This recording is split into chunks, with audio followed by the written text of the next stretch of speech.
सिंध में अरबें रुपयनि जी सरकारी ज़मीनुनि ते कब्ज़ो ख़त्म कराइण लाइ लैंड ग्रैबरनि ख़िलाफ़ क्रैक डाउन जो फ़ैसिलो कयो वियो आहे। ज़मीनुनि तां कब्ज़ा ख़त्म कराइण लाइ स्पेशल टास्क फोर्स जोड़ी वई आहे।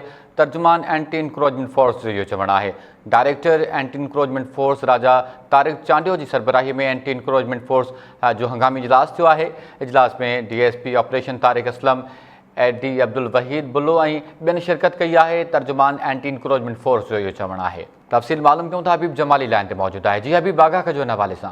सिंध में अरबें रुपयनि जी सरकारी ज़मीन ते कब्ज़ा ख़त्म कराइण जे लाइ लैंड ग्रैबरनि ख़िलाफ़ क्रैक डाउन जो फ़ैसिलो कयो वियो आहे। ज़मीनुनि ते कब्ज़ा ख़त्म कराइण लाइ स्पेशल टास्क फोर्स पिणु जोड़ी वई आहे।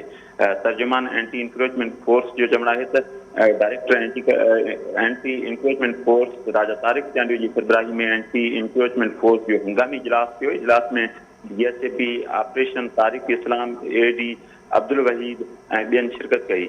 तर्जुमान जो चवणु आहे त सॼी सिंध में 480 लैंड ग्रैबरनि ख़िलाफ़ केस दाख़िल आहिनि। कराची में 473 लैंड ग्रैबरनि ख़िलाफ़ केस दाख़िल आहिनि। 99% कब्ज़ा माफ़िया कराची जी क़ीमती ज़मीन ते कब्ज़ो कयो।